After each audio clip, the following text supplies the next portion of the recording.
آپ صلی اللہ علیہ وسلم کے فرمان دیکھیں، حضور نے فرمایا دنیا کا بہترین پانی زمزم ہے۔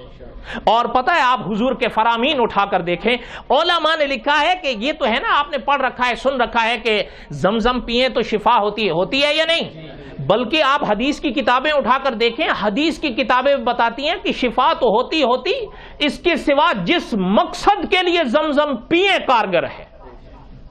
صاحب قصص الانبیاء نے بڑی عجیب بات لکھی ہے کہ ایک صاحب نے زمزم پیا، پرانے زمانے کا قصہ ہے، لیکن ان کے عقیدے ہم سے مضبوط تھے۔ صحیح ہے یا غلط ہے؟ اچھا، زمزم پیا، اور زمزم جب پیا تو حضور کا یہ فرمان یاد آیا، تو وہیں کھڑے کھڑے کہتے ہیں کہ اللہ، آپ کے نبی کا فرمان سچا ہے، میں آپ سے دعا کرتا ہوں، میں نے زمزم پیا ہے، میرا دل چاہتا ہے کہ میں آپ کے رسول صلی اللہ علیہ وسلم کی 100 حدیثیں سنوں، لیکن محدث ابن عیینہ سے سنوں، کسی اور سے ابھی نہیں۔ تمنا میں تخصیص کر دی، محدثین تو اور سینکڑوں تھے۔ اچھا، صاحب قصص الانبیاء نے لکھا ہے کہ یہ جملے ابن عیینہ رحمۃ اللہ علیہ کے کان میں پڑ گئے۔ وہ چہرے سے حضرت کو نہیں جانتا ہوگا، واللہ عالم۔ حضرت پاس گئے تو حضرت نے ہاتھ پکڑا، حضرت نے فرمایا کیا دعا مانگی آپ نے؟ کہ میں نے یہ کہا ہے۔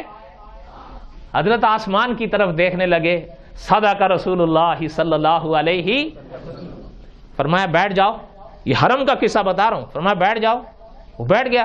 حضرت فرمانے لگے یہ جو ابھی دعا کی ہے نا آپ نے، تو اللہ نے آپ کی دعا قبول کی ہے، ابن عیینہ میں ہی ہوں، یہیں بیٹھو، میں تمہیں اللہ کے رسول کی 100 حدیثیں سناتا ہوں۔ حضرت شیخ محمد مکی صاحب دامت برکاتہم، حضرت نے ایک واقعہ خود سنایا کہ آپ جانتے ہیں مکی صاحب کی زندگی وہیں گزر رہی ہے۔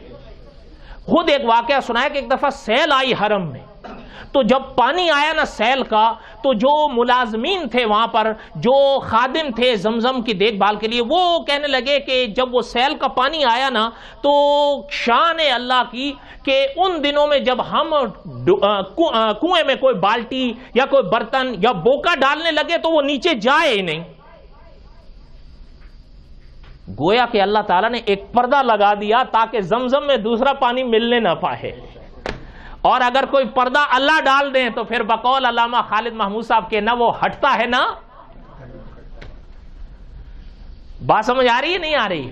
اور فرماتے ہیں جب وہ سیل کا پانی پیچھے ہٹ گیا، صاف ہو گیا، اب بوکا بھی ڈالیں، بالٹی ڈالیں، برتن ڈالیں، جو ڈالیں، اب جا رہا ہے۔